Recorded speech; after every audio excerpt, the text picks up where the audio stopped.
The Business Bully Podcast is being brought to you by Audible. With over 180,000 audiobooks to choose from, you can educate yourself and free yourself from that boring life you're living right now. audibletrial.com/bully. It is time. This show's about to be on fire. Let's go. He's been an award-winning media personality and producer.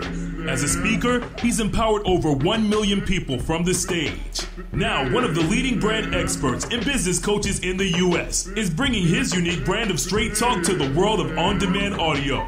It's the Business Bully Podcast. Now, here's the Business Bully himself, David Anderson. Yeah, damn right. What's going on, man? It is the Business Bully Podcast. I am Dave Anderson, and damn it, I'm so happy that you're here. But before I get into what I got to get into, because this is about to be action-packed, you're about to learn today, damn it, let me do my due diligence. Always celebrate my sponsors. Make sure you head over to Polish and Lather right now, where you can get all kinds of soaps and oils and awesomeness. If you type in keyword bully, you get 15% off of everything, so make sure you check that out.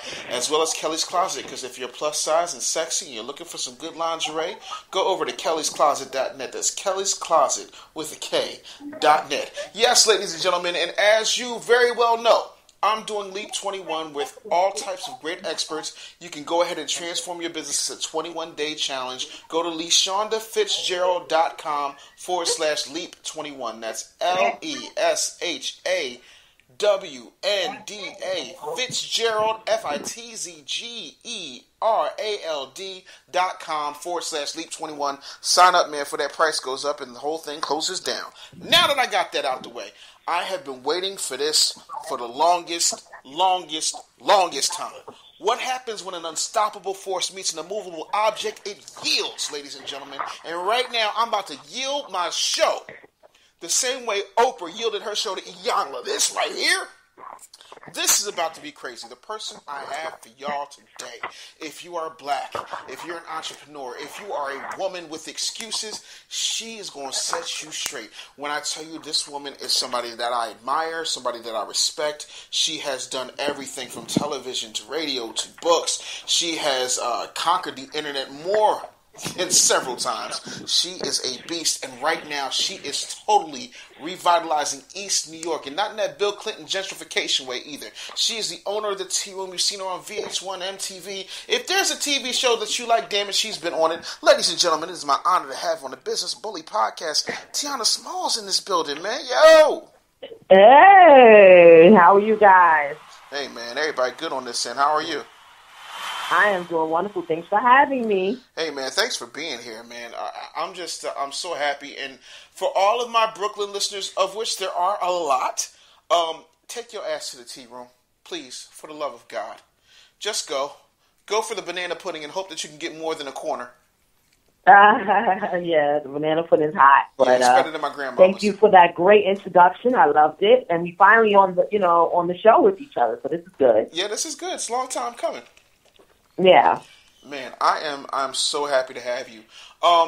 Let's talk a little bit about, your beginning. Because people, they see everything now, but they don't understand where you came from, like your start. What was your family life like? Oh, well, growing up, I grew up in East New York, Brooklyn, the same location of the Tea Room. I grew up 3 blocks from the Tea Room, actually. I came from a 2-parent household, my mom, my dad, and my 3 sisters. Basically 5 women, 1 man. So my father didn't have no sons. So my father raised us very rough, as you could say. I was my father's son, let's just say. And he raised us very rough. He's a very straight shooter, straight to the point type of guy. And I guess I got all of his genes. I mean, all my sisters are outspoken, but I'm like the most outspoken person. So, went to school in East New York. And then when I got to high school, I was like, all right, it's time to go to Manhattan. Time to meet some white kids, time to, diversify myself, because I didn't want to just be, some average chick from the hood that couldn't know how to deal with all types of colors and things of that nature. So once I got to high school, that's when Tionna T. Smalls was really created. I am that girl. I have friends of all races. I know how to do all things. And that's how it all got, started. But I always was a writer, though, since 3rd grade. Since 3rd grade, I've been writing. But when I was in 3rd grade, I was writing gangster movies and gangster books and shit. Damn. It was crazy. It wasn't nothing about relationships. It was some real gang member gangster stuff. And I guess because my father let us watch rated R movies at 7 years old, 6 years old, I knew all about the life. And I was writing my own, stuff. Yo, so that's something a lot of people don't know about me. I lost that bet because, all I knew was that, even from back in the Blog Talk days, it was you. Relationships was your thing. Like, I'd have never guessed that you had this affinity for gangster writing. Yeah, I was a gangster writer. I was just an overall hustler since the age of... I was a writer since 3rd grade, but I was a hustler since 12 years old. I used to sew and sell pillows with different cartoon characters. I used to make like $300 a week when I was 12 years old, dead serious. And I used to spin it all on magazines. I used to flip my magazines. Like, if you like Jay-Z, I'm going to charge you $1 for that poster because you couldn't afford $3 to get the whole magazine, so you're going to pay me $1 for that poster. Make that money work for you. This is a true story. This is no lie. That is crazy, man. But yeah, I just feel like there's some people who you can teach, the grind, but there's something to be said for somebody who has that internal fire, that fire in the belly, that thing that just can't be taught. Like, it's just that I don't think the grind can be taught. I think a lot of people do be taught the grind, but you could tell that they weak with it because they're not born with it. You know what I mean? Like, I could tell people that's getting a little money now and they hype and stuff. That's cool, but if that hustle ain't in you, it's so easy for you to get stripped of that money because you don't know how to hustle. You don't know how to find another idea. I got a lot of people that's mad at me because I always could find an idea of how to make some money. You got some people that all they do is one thing for money and they don't know how to, do anything else. And I'm not mad at those people as long as they know that they're not a hustler. I'm cool with that. Right. Ooh, that's shady, but it's true. It's true. Like, it's not shady if it's true. Like, I feel like... Yeah, it's not shady. This society is not made for us anymore, Tionna. This society is made for these tree-hugging liberals who want everybody to get a trophy for just showing the hell up. And when you tell them that, like, you're not really doing nothing, they get mad at you. But it's the truth. Right. Yeah, I think it's time for the truth to come back. And I also think that it's time for even us people that are natural-born hustlers to kind of find our truth as well, because as you get older, you don't want to be all over the place. So what I do admire about people that only got one hustle, I admire their tenacity. I admire their longevity, because I feel like when you have so many gifts and you got so many ideas, you kind of flip, flop, flop, flip. So now, in my older age, I'm married now, I can't really do the things that I once did. I'm a little bit more stable than I used to be. Like, now I go back to the ideas that I felt could make me money, and I got rid of a lot of things that I felt couldn't make me money. You know what I mean? Like, now is the time to get a little bit more stable, because the bank want to see you putting a certain amount of money in the bank every week. The bank want to see, especially when you're an entrepreneur, it's very hard to get a home when you're an entrepreneur, very hard to get a loan. So you have to really, like, be on your shit. You know what I mean? So to the people that is stable out there, I give you props for that. All day. Absolutely, man, because, sheesh, it is what it is. It's a great thing, but it's also a deadly thing. It's kind of like, when people were running around here, selling dial-up internet. That was their hustle. I'm just going to sell dial-up internet. Well, then, now where's your punk ass? You know what I'm saying? Like, things change so quickly. Or the folks who had the beeper hustle. You remember the beeper hustle? Beeper hustle, right. Can't be down with the beeper hustle no more, right? Or the cell phone hustle no more. Yeah, you can't chip up no cell phone now. You can unlock. You gotta know how to switch it up, though. You gotta know how to switch it up, people. Absolutely, man. But for folks who are still not familiar, a lot of people in this country came to know you when you had the dubious distinction of trying to help Chili find a man in what Chili wants. Lord Jesus. I'm never gonna live that down. Ever. But I don't think, like, when you look at that show, even now, you did everything you could with somebody who was just flaky as hell. And you wouldn't think that somebody that fine would be that damn flaky, but she was a mess. First of all, what people got to understand about what Chili wants, they called me. I ain't call her. So the thing was, I was a writer from Brooklyn. Right before I got what Chili wants, I ended up actually taking a part-time job. Because I was like, you know what, my writing career is taking a little longer than I expected. I'm going to just give me a little part-time job and still do my publicity and marketing on the side. Right. So I was all about that paper. So when I got a call, they was like, oh, these producers from VH1 know about you. They want to meet you. I was like, I'm not really interested. I was getting my papers. I was like, I'm not really interested. And then I was like, you know what? Let me see what they want, because whatever they want, it can help me sell more books. See, my goal was always to be a best-selling author, or, like to sell books. It wasn't really TV. And I had to remind myself of that when I went through a little bit of a change in my career. I had to remember what I came in the industry for. It wasn't for television.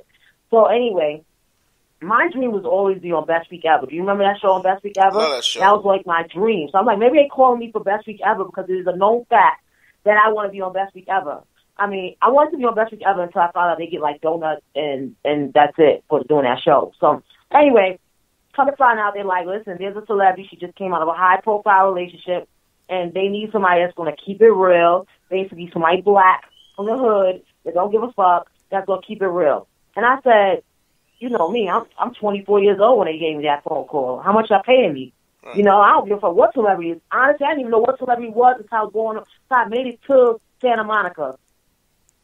I was like, what celebrity is that? Oh, the whole time I was like, it got to be Christina Milian. Because at that time, she was beautiful. She was just coming out of a relationship with Nick Cannon. I was like, it got to be Christina Milian. So that's all I'm thinking is Christina Milian. Right. But I told them, I don't give a fuck what celebrity it is. If y'all paying my money, and that was my first time ever on a plane. You know what I'm saying? This is some real, this story sounds crazy. It's the real truth, though. So I got there, and it was Chili. So I'm like, oh, my God, Chili? Like, Chili to me is like an older lady. I was like, Chili, I grew up watching Chili. Like, oh, please, Chili, you need a man? Like, I was very shocked. Like, Chili, you ain't going to never find a man until you get over Usher. Then you good after that. Once I said that to her, the white people ran out the room like, oh, my God. We've been trying to get this show on the air for 2 years. We have interviewed everybody, and not one person ever said that to her in her face. So I was like, okay. So, of course, they was like, oh, you the girl. They were sweating me after that, Right. That's how my career started with what Truly won.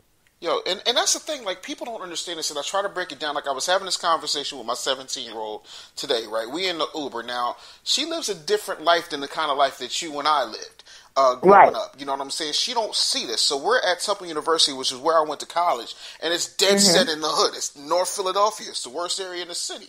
And so we're rolling through it. I'm showing her what gentrification looks like.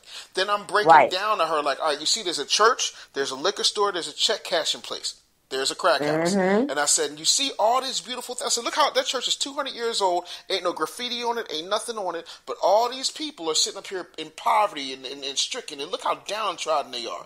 That dude's got a 40. That dude's got a box of girly magazines. Like, I'm breaking it down to her. Yeah, you're breaking it down to her because she don't know about that life. Right. And that's what I'm saying. It's like, the thing that shocks me, and like the Uber driver was tripping, he was like, damn, you keeping it real with your kid. You absolutely you have to do that. My mother and father did that to me too. Right. You can't be out here sugarcoating. But the thing that flips me out about human beings in general, they don't like it. And it freaks them out. They don't like it when people tell them the truth, but they admire people who do tell the truth because they don't have the balls to do it. But let's talk about that, what you was telling your daughter about the gentrification and about the bummy area in Philly. See, now this is how gentrification happens. Our black ass don't do nothing about that community being dirty, right? Nobody's going to do nothing. Nobody's going to help the church paint over the church. Nobody's going to clean up in front of the church. Nobody's going to make sure that the liquor store get closed down. So then we can't get mad when these white people on bikes come along and start changing the neighborhood. Nope. See, me, I put my bread up in my neighborhood, my partner and I. We put that bread up. Yep. So when I have something to say about the neighborhood, I put my money where my mouth is. See what I'm saying? A lot of people, they're waiting for this grant or this miracle to happen to start making changes and then get mad when the white people come and make the change for them.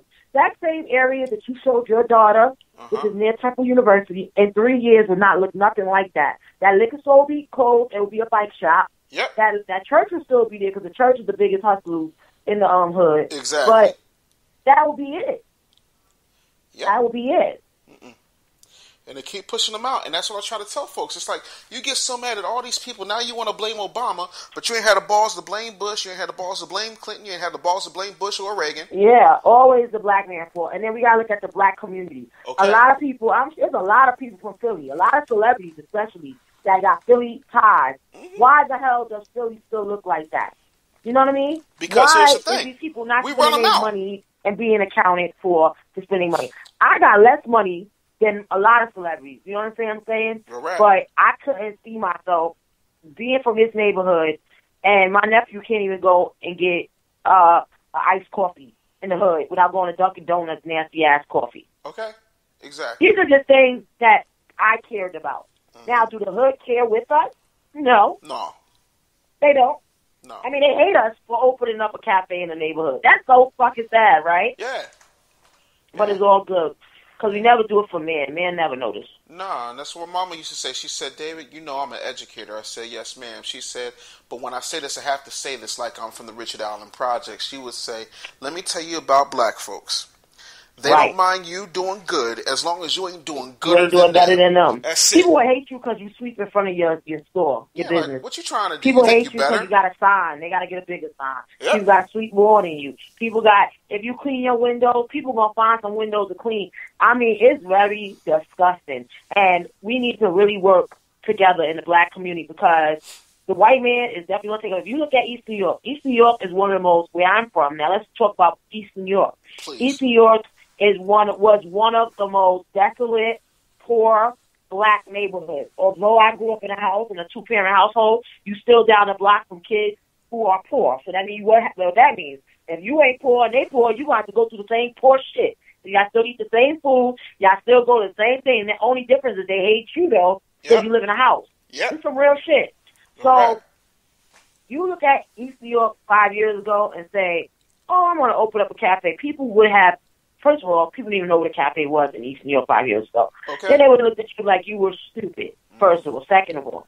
Third of all, now look at East New York. If you look at the tea room pictures, there's all type of races, loud people, white people, black people that never even stepped foot in the hood that come to East New York now. And now, I'm not saying only because of the tea room, but I'm just saying in general, these white people are taking over the world. Yep. And I'm not even mad at them that much because I feel like I know a lot of black people that was getting money in the hood that just never did nothing for the hood. No, not at all. You know, and it's like if you don't show, and this is what I tell people because people want to talk about like if you look at like the Will Smiths of the world or the Roots, if you're just talking about Philly or Eve or anything like me and Eve went to high school together. She was a year behind me. Eve is married to a billionaire. Eve should have a school out there. Yeah, honestly, absolutely. We're gonna really go there. I mean, you're she married should. to a billionaire, not no millionaire, not no thousandaire. No, she should have a school coming out with a B all day. All day. She should have an apartment building that she owns that could bring low-income housing with luxury amenities. Let's go there because I do this. This is what I do. Now, this is my next level of my life and business, and that's why I hope everybody listening is level to this shit. And every year and every decade, you change. Now that I'm older, I realize the power ain't in just opening up these beautiful cafes, especially if you don't own the building. What's the point of me opening this beautiful cafe and I got electricity problems? You know, like things like that is where I'm starting to think now. Yep. What is that point? We have to own now. Yep. So if I was Eve, somebody like her, I would definitely, Philly is one of the cheapest places to buy property at. I'll buy all that shit, fix it over, flip it, and make low income with mixed income coming together. And she's not going to lose anything from doing that. And not just Eve. I'm not picking on Eve. I'm just saying, if you got the money and you from the hood, you need to become an owner because it ain't shit if you're not an owner. No matter what you open, if you don't own it, it's nothing to talk about. No, you're just paying rent. Because I'm not an owner of my business. I can't kick everybody out that I feel on the block that I might feel is not a good fit. It's not my business because I'm not an owner. Right. And that's what I'm working on now. No joke. Yeah, absolutely. Absolutely. So, you know, it pains me, though, because it's like, but when the people, and you know this firsthand, when the people reject you, you be like, fuck them. You know, you shouldn't be that way. It's so sad, but you get like that, too. You get like that. You're right. You're correct. You know, because I remember. But they are going to reject you because they don't like, black people don't like other black people that's doing things. And now I'm starting to see maybe that's why Eve didn't buy a building in Philly. Maybe her building might be the building niggas want to burn now. We don't know. I understand what you're saying. Yeah. It's true. Yeah. I mean, you look at Will. Who gives a shit? You want to get hate anyway. What I realize is that whether you're broke, they're going to hate you. Yeah. Whether you open up a cafe, they're going to hate you. Whether they're home and they turn on Channel 11 and see you talking your shit, they're going to hate you. So, in the end of the day, like, hate is you can't hide from hate, and it's inevitable. Like, for example, your mouth. You are the business bully. I love that name, by the way. It's a great brand. You need to really brand that for yourself. Working on it. Some people hate that shit. Absolutely. That you know what you're talking about with this music shit. And then not only do they hate that part, they hate that you got receipts. I know people that hate me because my receipts are tough. Right. And that's what I ask for. When you talk to me about anything like these little Instapreneurs, IG entrepreneurs, and bullshit artists on Instagram, you don't even got an office. And you talking about, like, business. Like, I don't respect nobody that don't have an office. And they talking, oh, you got to pay me $500 for this seminar for me to talk. My tickets are $500. But yet your ass don't got an office outside of your house? Yeah, I don't respect it. Stop that. Stop that right now. I don't respect it. Then when it's time to film something, I have to ask you, where can we film? You got to come to the tea room and film? I mean, no shade. No. This is just what I'm starting to see. And I'm only 31, about to be 32 in September. I'm so glad I see this now at a young age because these bitches are jokes. This is a joke to me. You're on Instagram talking all this shit about getting money, doing this. But, bitch, do you have a car? Okay. Like, can you pay the toll to get over the bridge? Oh. These are things we have to ask ourselves in life. Yeah. Now, don't get me wrong. You could struggle. You can have all those things and be struggling. You got your own place, your own car, and you might be struggling. But the point is your ass got it. Exactly. These people don't got shit and trying to lead a community of people. And the sad thing is somebody will listen to that person who don't got no car, no house, no office because it look good on Instagram. And that's why a lot of people are failing in business right now because they're comparing their real business to some fake shit that they're seeing on Instagram. With no receipts behind it. None. And there's no receipts. Me, personally, with Tionna Smalls, and it's going to get even worse now because my life is changing. I'm getting older. You don't got no receipts. I can't really talk to you about anything, really. No. We can't even talk about grocery shopping because your ass ain't got no receipts, man. No, not at all. You know, and that's the thing. And that's what I tell people, like, I am so free because I don't, like, and I had to explain this to somebody once, because somebody said, well, how can you just say whatever you want out your mouth if you're not worried about the consequences? I said, number one, you have to shoot me. You're not going to fight me. I'm big as hell. Number two, you know what I'm saying? Is your opinion going to change the fact that I married a Victoria's Secret lingerie model? No. Is it going to change the fact that I sleep on Egyptian cotton sheets? No. Does it change the fact that both of my kids are beautiful? No. Does it change the fact that I own my home? You just got to say whatever you want to say because at the end of the day, I did everything right, white. I'm about to say right. You know, with these white people, right? When I was working with a certain network, I did everything right, in my opinion. Right. And they still didn't like me because I'm smart. When you black and you smart, people don't like that shit. No. So in the end of the day, I just be myself because when you can say what you want, it's a sort of a freedom that a lot of people don't have. I have that freedom. You're not going to play me. Now, should I have played it a little smarter? My only regret in the entertainment industry is that I showed them how smart I really was. Nowadays, I will let my lawyers be smart for me and wouldn't say shit. Yep. But since you can't go back in the past and you already know how smart I am, don't fuck with me if you can't fuck with me. That's it. For example, somebody called me the other day, oh, Tionna, I need you to do me a favor for this pilot. There's a pilot out, there's something with love, got something to do with love. Yeah, no, I don't really like love shit. Okay, you know, anymore. Okay, cool. How much they paying? Don't call me, don't disrespect me and call me about no free shit. See, there's another thing. Being humble ain't always good either because people mistake it. Like, you just so cool when humble, you don't got bills. We just want you to do me a favor for free. It don't work like that. No. So now I gotta be like I gotta turn my whole game around next year and be like such a bitch next year. Yeah. Like, come on, don't even insult me. I gotta tell another guy too. Somebody want me to do a reality show.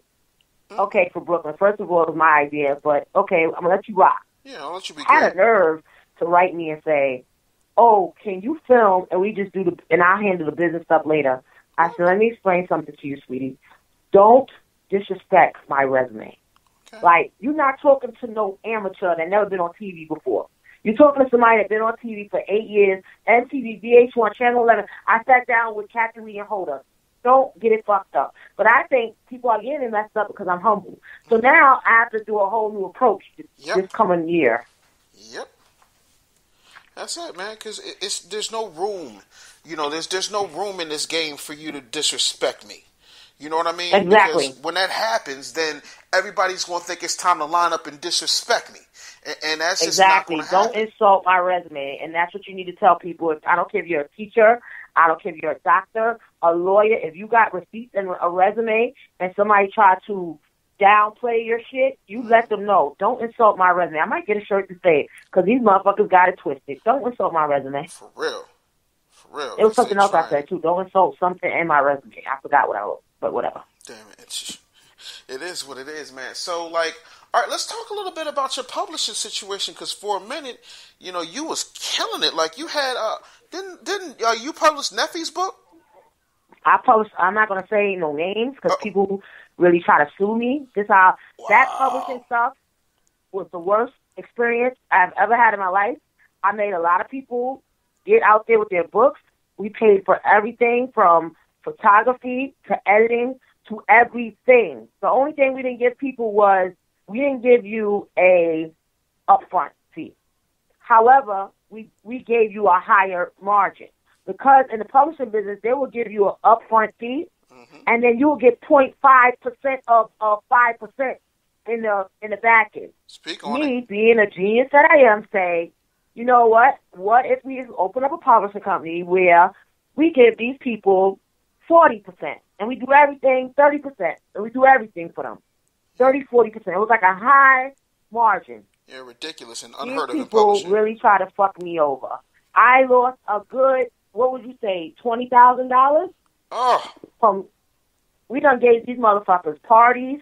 We done gave them, I'm talking about parties. Cakes is $200. Travel to Atlanta, Georgia, with 6 people, feeding everybody. Everybody laughing. Good. Took that MTV money and really, really flipped it. So I thought. Right. Worst experience ever. However, that goes back to me being too friendly with mother freakers. I made a lot of mistakes. At that time, I was only 27 years old, young girl with money. So now, if I ever do it again, I would not close out the idea of doing it again. Right. Because I think we made a lot of dreams come true. Yeah. I would not close out I think that the people we chose was just looking for a fast break. And what they don't understand about the TV business, the book business is that you have to promote your book. Yep. The publisher promotes for only a certain amount of time. It's not our job to do all of the publicity work. No. That's why it's a partnership. Yep. We do all of the work to get your book out there. Right. I'm not going to pay for distribution for your book, and all you doing is putting that shit up on Instagram and Facebook, and you only got 30 followers. Oh, my God. Kill yourself. So what I did learn is that, I had an author that, this interview, you're asking good questions that nobody asked me. And I'm glad because it's very therapeutic for me to get this out. I'm here for I had an author that came in with no story, had a whole 100 pages of nothing. I go through it for 5 minutes and say, listen, sweetie, you're not going to go nowhere with this. This is horrible. But what I can do is, cause what Tionna Smalls do, she gets visions. So once I get a vision, when I tell you before he left the store, I had a name of his book. I had a whole vision of how I was going to promote it, all type of shit. Mm-hmm. Once people got published and people started getting their ears, like, oh, I want to get out my contract. Bitches who got family members that got money that didn't help them with shit. Here they I come. put my bread up. Now they want to get out their contract. Yeah. It's crazy. It was crazy. Man. Damn. My partner here laughing his ass off because you know what? We don't never realize how much things we really did out here. Yeah, it's a lot you've been through. And when you look back at it, it's like, damn, for and real? we spent our own money. So nobody can't say shit. I was going to set $18 for that money. Man. But it's all good, because you know what? I'm going to get it all back, baby. Yeah. And some. Yeah. And these motherfuckers are going to still be where they at, doing shit. Doing shit, talking shit. And that's what they do. But it's amazing that folks just don't understand the game. But then all of a sudden when they see you trying to get them somewhere, then they forget. It's like they just get, success amnesia and think that all of a sudden it's just supposed to just, everybody got amnesia and everybody think they could do it themselves. The funny thing is every author that we published, they all said they was going to publish their own book and do it themselves after we dropped everybody, and nobody's doing shit. Nope, not a Sorry one. to say it. No shade, but it's the truth. Look, man, facts ain't shade. Everybody's doing the same shit they was doing, promoting themselves on Instagram. Ooh. Now they probably on Snapchat. Oh, look, don't miss it. It's gone in 24 hours. It's gone. It's gone. Poof, I don't even sign up for Snapchat. I'm not even wasting my time. That's just another way for the white man to make your ass do nothing.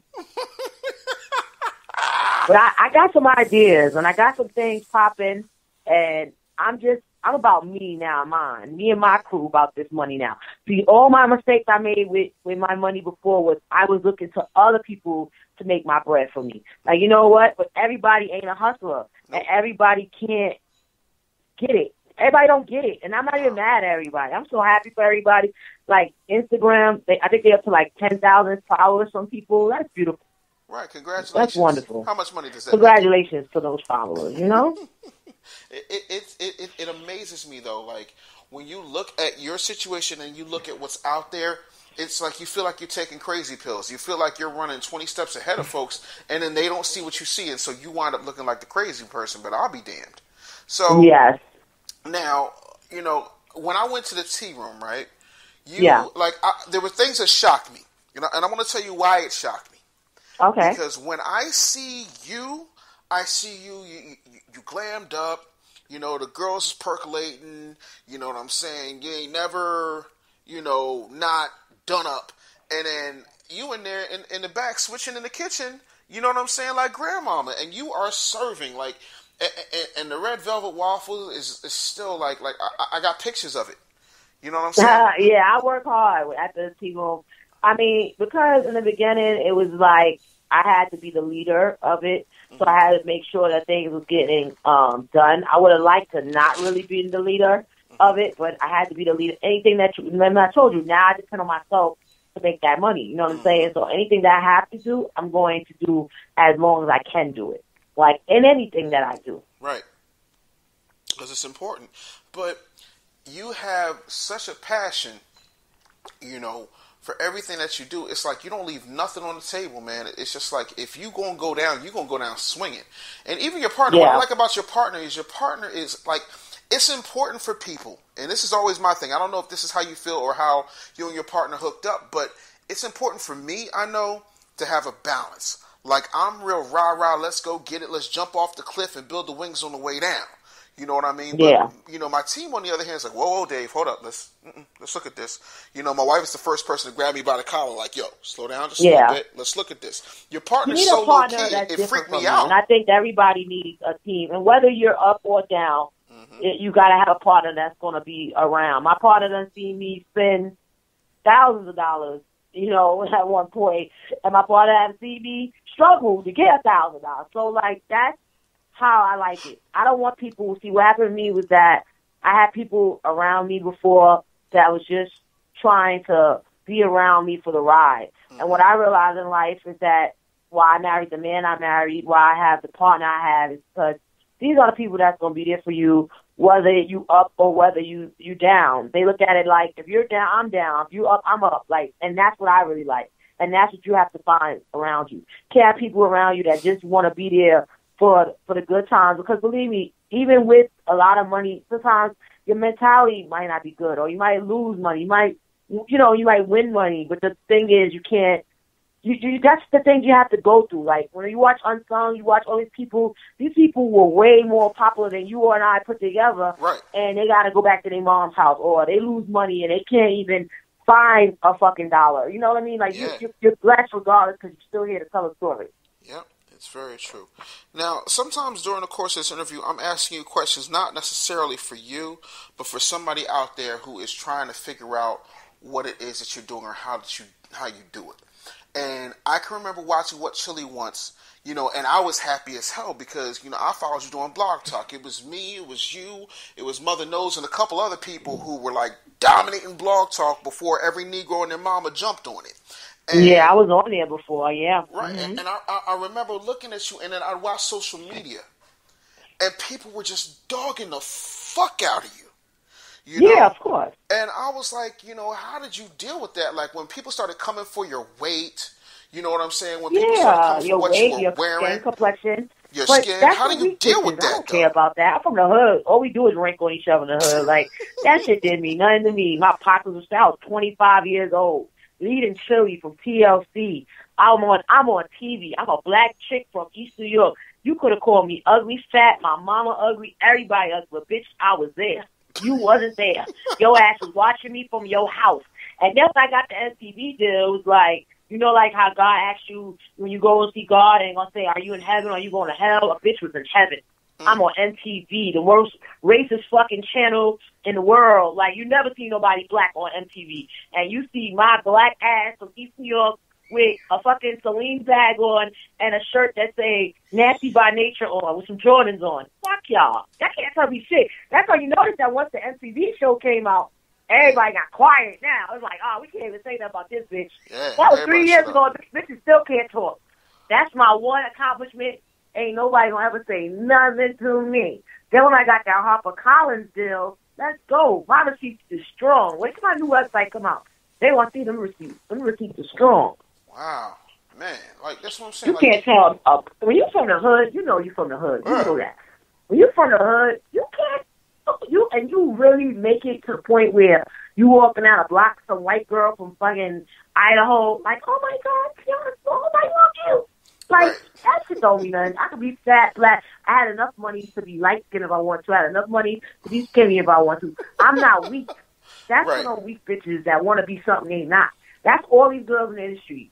Everybody light-skinned now. Yeah. Everybody got a nice nose now because them bitches are weak. That's for weak people. But when you got a real family that will tell you, bitch, you look crazy. What you doing? You look like you bleaching yourself. My father would curse me out if I came here looking like the same complexion as my mama. He'll be like, bitch, you are. I ain't raised you to be no weak bitch. I got a dad. Okay? I got a father at home. Oh. So there's nothing nobody could tell me. And all these bitches getting all these operations and all this bleach, hoping that social media will be nice to them, and you still ain't got no man. So who gives a fuck?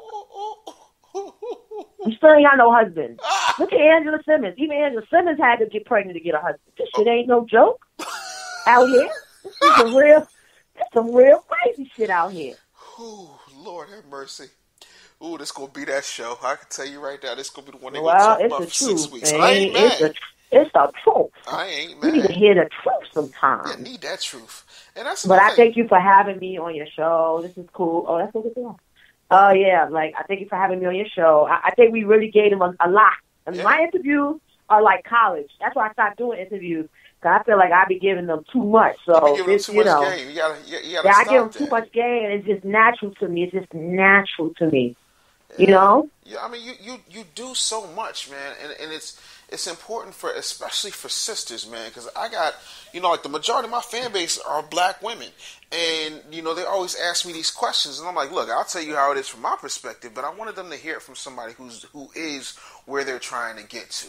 You know what I'm saying? Who has, in the grand scheme of things, it all. Like, you've got a good partner, you've got successful businesses, you've got a track record, and you've got a husband who loves you. I'm still working to be the best that I could be, and God is the only person that keeps you going. Because when things seem terrible and things seem like, you just can't find your way again, God just shows you everything. Now, God has showed me a whole new light, and now, that's something I got to find out a little bit later on in the year. I have a whole new, life going on right now, and it's just like, it's beautiful, Hell yeah. So let me ask you this. What's your feelings in regards to this election coming up? Oh, my God. Anybody but Trump. I mean, I was down with Bernie Sanders, and then they got Bernie out of there. But I kind of knew that it was going to be between Hillary and Trump. And we just better all hope Trump don't get into office because it's really, really, really serious. You know what I'm saying? Like, for real. So, yeah, you guys got to go out there and vote because all of these things that we're doing as entrepreneurs and stuff is not going to be the same if Trump gets into office. This is a very serious election right now. And I'm not a Hillary Clinton fan at all, especially because she's down with the mass incarceration and things of that nature. But anybody is better than Trump. I'll vote for my worst enemy as president before I vote for Donald Trump. I love Donald Trump as a business person, right. But as the president of the United States, he cannot be. And we can't allow that. And us black people are going to have to go out there and really vote. And also I want to say a recipe shout out to everybody who lost their life in Orlando. That's one of the worst tragedies. I mean, of course, there were bigger tragedies like, Black Wall Street and shit like that. They don't want to talk about. But this is a horrible tragedy. They have to do something about gun control. I believe that Obama's going to do something though before he leaves because this can't happen the way it's happening right now. No, and here's my thing though, right? Like whenever this stuff happens, we start talking about gun control. But my whole thing is like when I lived in Texas. Texas one of them places everybody got a gun, and it's real peaceful. Yeah. It's Everybody real down peaceful. south got a gun, period. When I went to film what Chili was and I saw all these people in Walmart and regular stores with guns, I could not fucking believe my eyeballs.